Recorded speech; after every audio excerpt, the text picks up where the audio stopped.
Une maman qui doit beaucoup à une équipe de médecins spécialistes à Québec qui lui ont littéralement sauvé la vie et celle de son bébé. C'est une maman de Gaspé qui a donné naissance à son bébé alors qu'elle était plongée dans un coma artificiel grâce à une technologie révolutionnaire pensée par l'Institut universitaire de cardiologie et de pneumologie de Québec. Nous parlons au chef des soins intensifs de cet institut, le docteur Mathieu Simon. Bonjour, docteur Simon. Bonjour, M. Poitier, comment ça va? Très bien. Madame Quinton, Jessica Quinton, a accouché en janvier 2018. Et là, on vient de faire sa connaissance littéralement. Tout se passe bien pour elle et son enfant maintenant?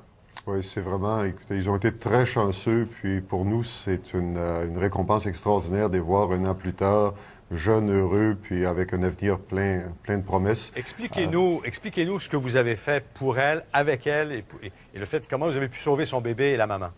Jessica était victime d'une forme très sévère de grippe et elle nous a été transférée parce qu'on était les seuls dans l'est de la province à être dotés des équipements nécessaires à supporter son cœur, son poumon et son rein qui avaient cessé de fonctionner.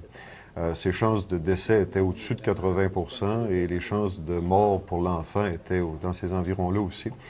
Et écoutez, grâce à la technologie qu'on a développée et grâce au support de notre fondation, puis toute l'expertise qu'il y a à l'IUCPQ, puis dans le réseau de la santé en général, c'est un beau travail de collaboration.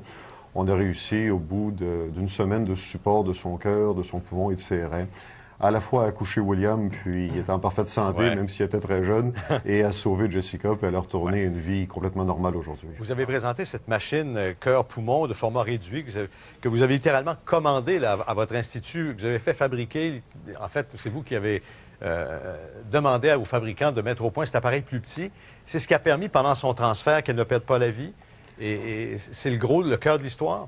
En fait, la machine cœur-poumon elle-même est un produit européen qui a été acquis par l'IUCPQ au début des années 2010 grâce à la généreuse donation d'un philanthrope associé à notre fondation.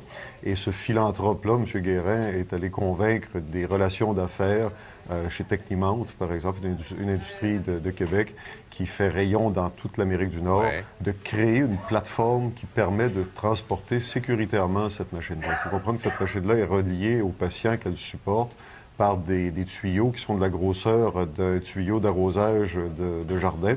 Et ça ne peut pas se déplacer sans tuer le patient ou blesser les intervenants qui sont dans l'ambulance. Alors, grâce à la collaboration de nos donateurs, grâce à l'enthousiasme de l'équipe, on a réussi à obtenir les appareils qui nous ont permis d'aller chercher Jessica puis de lui permettre de vivre. Bien, félicitations et merci de nous avoir consacré quelques minutes ce matin après votre quart de travail de nuit. Merci, docteur. Merci beaucoup, puis merci de véhiculer des bonnes nouvelles pour le système de santé. Ça fait du bien. Ça fait du bien. Dès qu'on peut le faire, on le fait avec plaisir, d'ailleurs. Ça nous fait beaucoup de bien, nous autres. Merci bien, au revoir.